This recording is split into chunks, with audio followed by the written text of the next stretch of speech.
It was nevermore for the Ravens, and Cinderella left the Lions at the dance. But the future is still bright. Let's get it.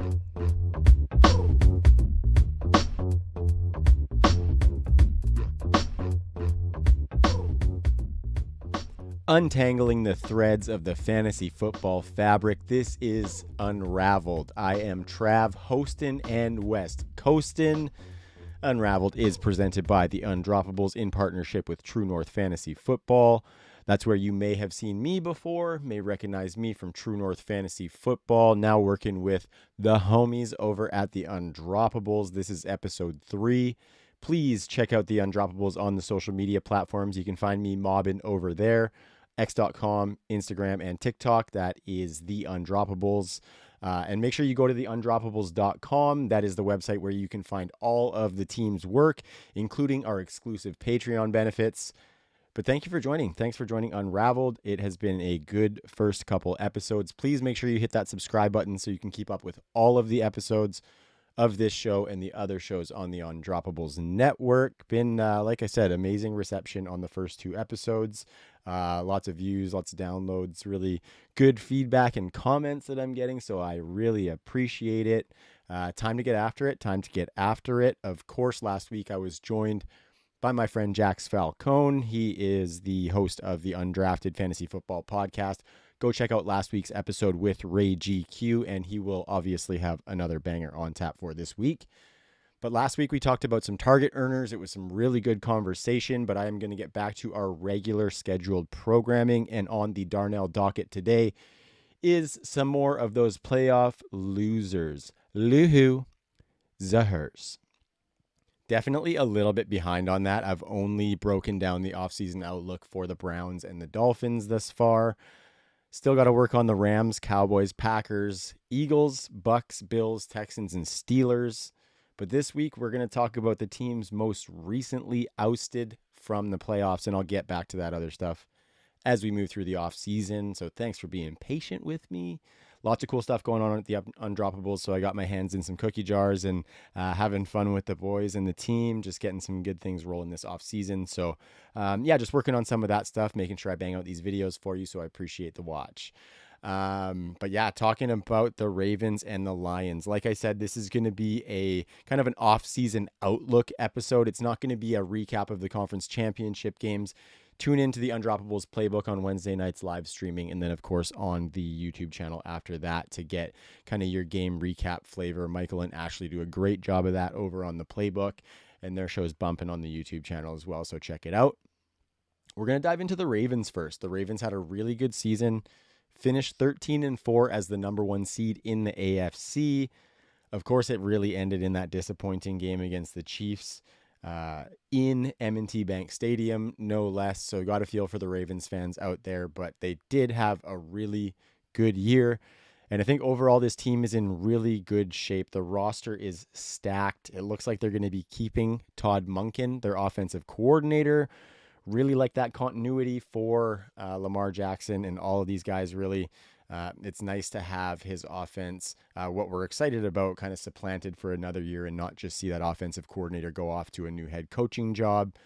The core of the team, too, you look at all these players, Lamar Jackson, you got Zay Flowers, Mark Andrews. The offensive line is really good. And then that defense, obviously one of the best in the league with Patrick Queen, bunch of DBs and some really good D linemen as well. And that core looks like it's probably going to stay together. They're not really losing very many free agents whatsoever on this team.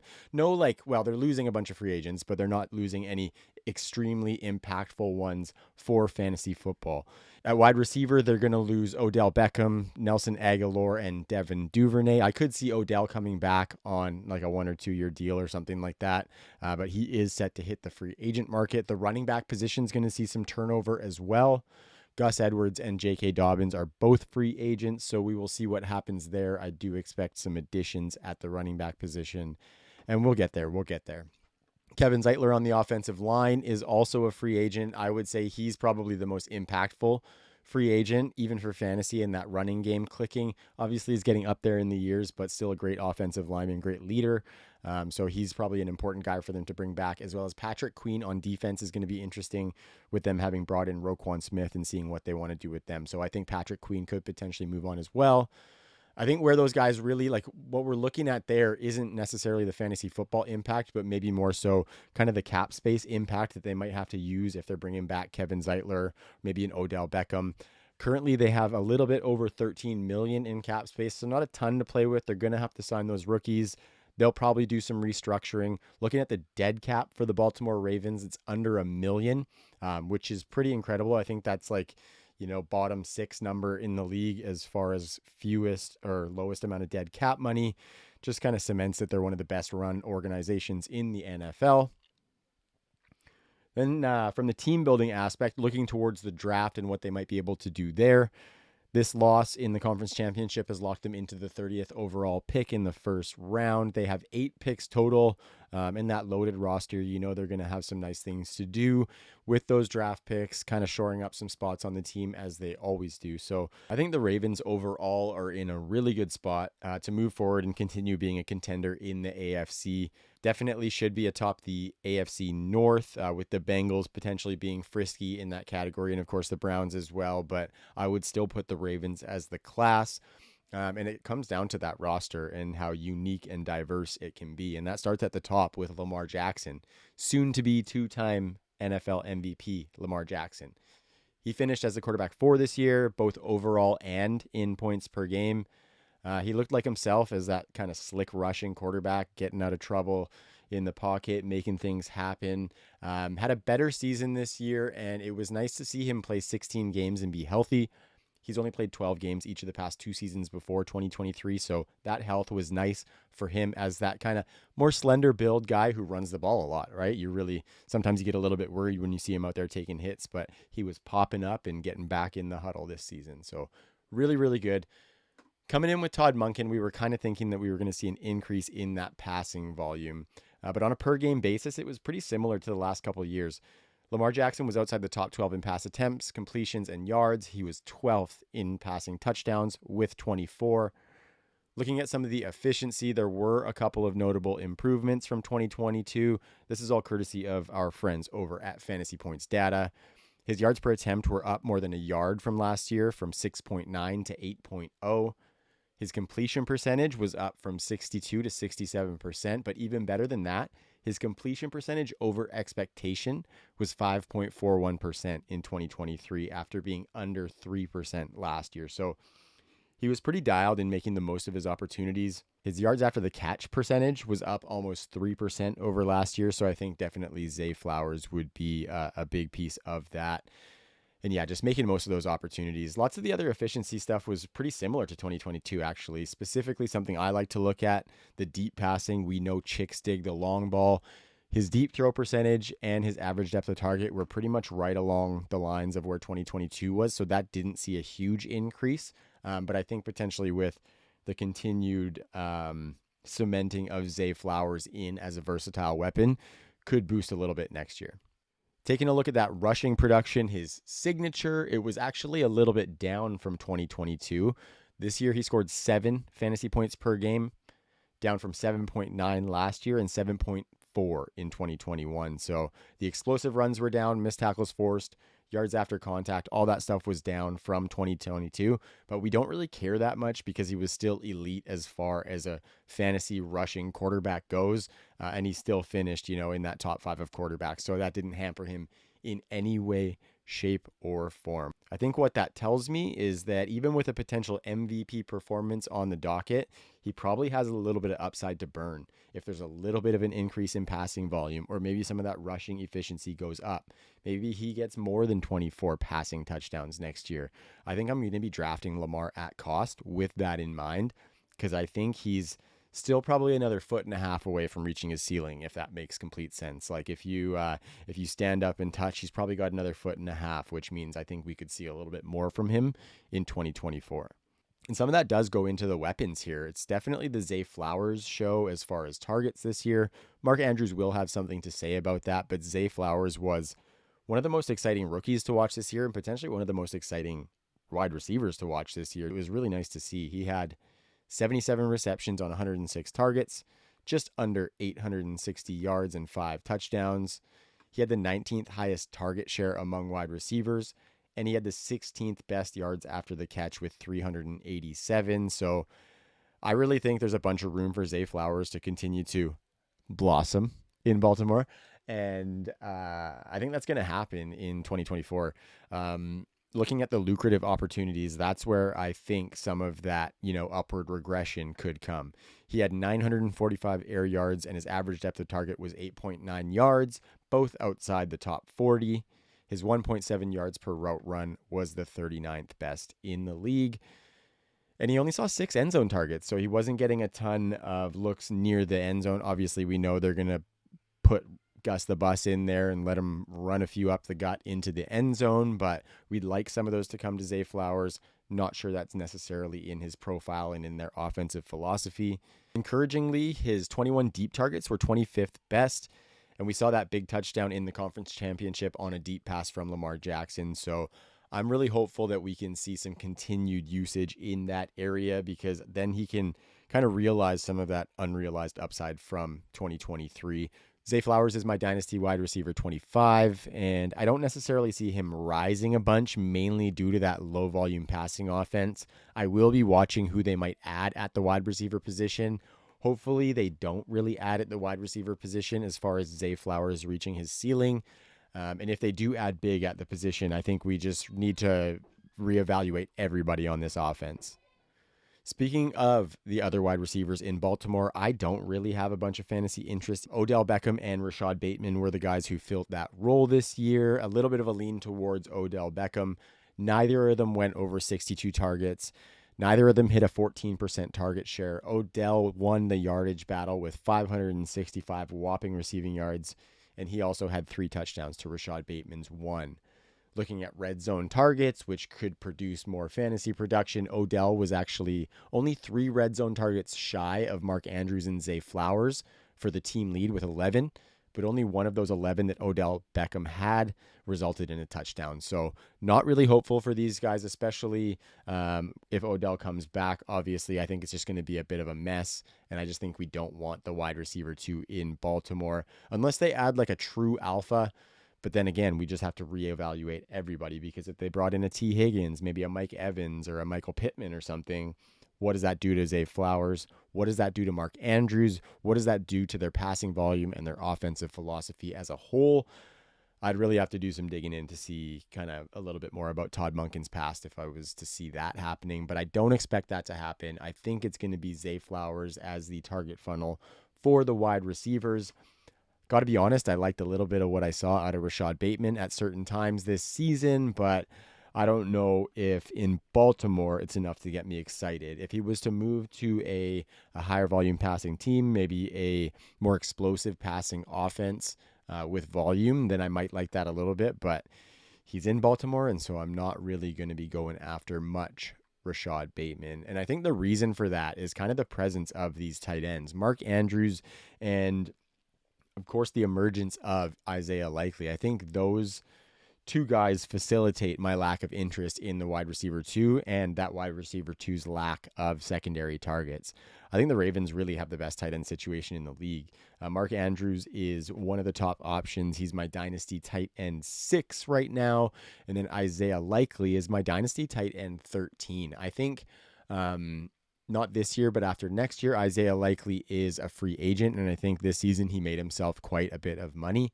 Coincidentally, that is the year that Mark Andrews goes into free agency, so the Ravens are going to have some decisions to make at the tight end position in just a couple of years' time, and that's going to be definitely impactful on their cap, so they're going to have to really kind of do some searching of their own to see what they want to do for their offense and bring back these guys, put a high ticket on Mark Andrews, or bring back Isaiah Likely.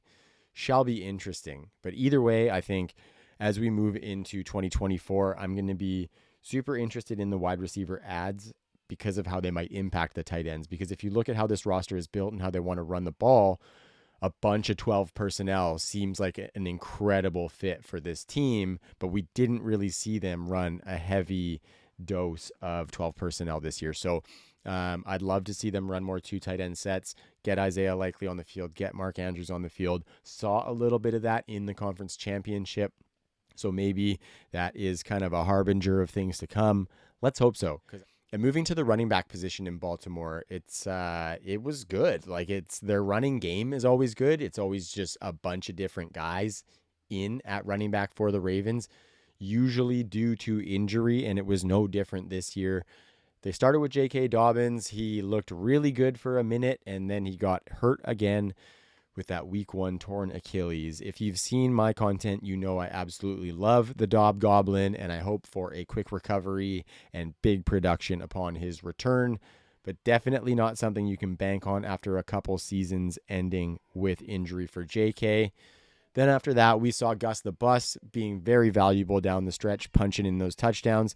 Justice Hill even got some meaningful run. We saw Melvin Gordon and Dalvin Cook dust themselves off for a cup of tea. So it was a diverse group, to say the least. But I think the guy that got us really, really excited in the Baltimore backfield was Keaton Mitchell. He is electric. And I mean electric in a similar mold to Devon Achane. And those kind of players are becoming more and more prominent across the NFL. So we got to start paying a lot more attention to those extremely undersized, really fast running backs. Shout out to my guy, Darren Sproles, for being ahead of his time. Am I right? But yeah, Keaton Mitchell looked extremely, extremely explosive in the limited use that we saw out of him in Baltimore. He only had 47 carries, so all of this is based on a really small sample. But on those 47 carries, he had almost a 15% explosive rush rate. That was higher than Devon Achane's for perspective, albeit on a far lower touch number, of course. But on those explosive runs, he gained 240 yards, and that was the 18th best total in the league among running backs. Every other top 20 running back had at least double the rushing attempts than did Keaton Mitchell, and 16 of those 20 running backs had 4 times the rush attempts that Keaton Mitchell had. So he was getting chunk plays at an alarming rate. All of that was, of course, prior to his week 14 torn ACL. We just kind of have to hope he can regain health and regain explosiveness. And I think we probably have to temper our expectations a little bit, because with his injury, I don't think the Ravens are going to go into the season operating under the assumption that he's going to be a big piece of the first half of their season. So I think he will be alongside what is probably a big splash addition at the running back position. I think the Ravens are going to want to keep that offense humming in what they've just opened as a Super Bowl window. Everybody's talking about Derrick Henry. I could definitely see that. Josh Jacobs is out there as well, and a couple of other running backs. But honestly, it doesn't really matter, because whoever it is, we want that guy in fantasy football. That running back's going to walk into the 5th highest rush rate overall among any team in the league at 43.5%. They also had the 5th highest rush rate inside the 20 and inside the 10-yard line. The Baltimore Ravens led the league in rushing as a team by over 200 yards, and they had over 150 rush yards a game. They had the 2nd most team rush touchdowns, the 2nd most team attempts inside the 5-yard line.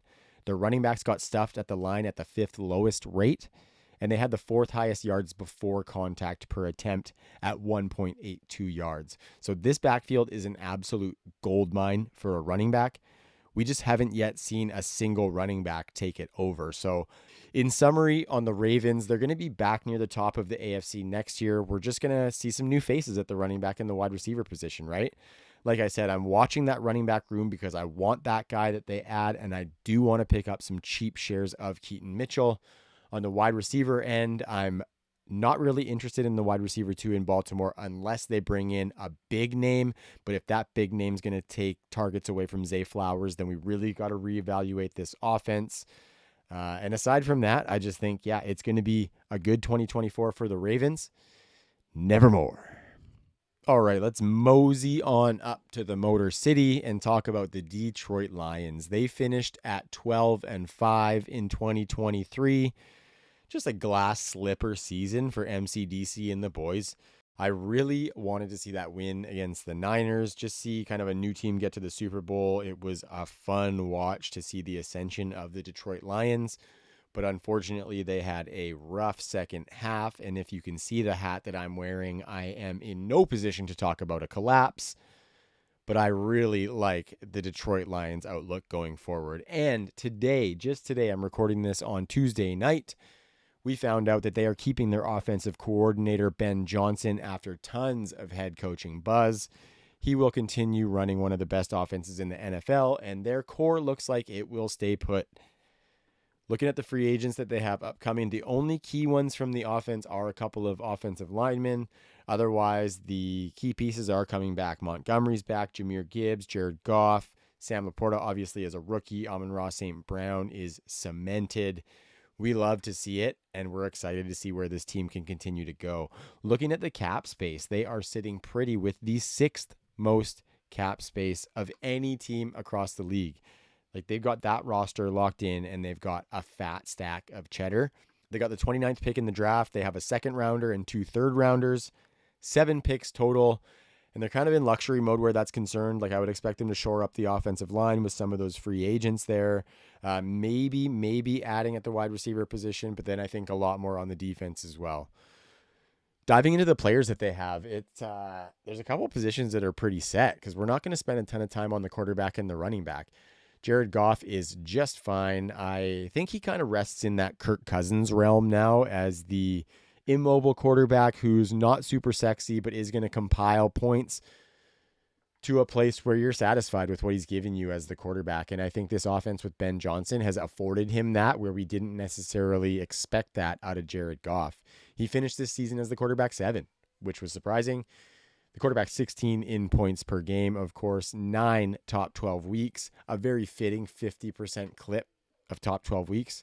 Just kind of perfectly average as a fantasy quarterback, ideal quarterback 2 in a super flex league, or a guy where if you're Patrick Mahomes or you're Lamar Jackson were to get injured, you would be happy to have him off the waiver wire and starting for you for the rest of the season, right? Jared Goff's definitely that, and I think he will continue to be that for fantasy football. So treat him accordingly. The running backs is very sexy, but I don't think there's a lot of questions, so I'm not going to spend too much time other than basically just doting on them a little bit. Jahmyr Gibbs and David Montgomery this season became the first running back duo in NFL history to each have 1,000 scrimmage yards. Over the past 2 seasons, actually, Detroit has the most PPR points scored by running backs at almost 30 points per game, and their running backs have scored over 50 times in the past 2 years. That's bonkers. That is some bonkers opportunity for the running backs, and that's Detroit. David Montgomery is great. He is locked into the role that he had this season. Despite David Montgomery's usage, though, Jahmyr Gibbs is still my Dynasty running back 5, and he's where I'm going to focus. He was the running back 10 in PPR this season, the running back 8 in points per game with 16.1 fantasy points per game. The explosiveness, the vision, the pass catching, that was on display in the conference championship game too. All of that was on display this season. He became one of only 9 rookie running backs in the past decade to score at least 240 PPR points. So he's kind of a locked-in first-round fantasy pick for me going into next season. David Montgomery be damned. If he moves anywhere from my running back 5 ranking on him, he's going to move up as opposed to down.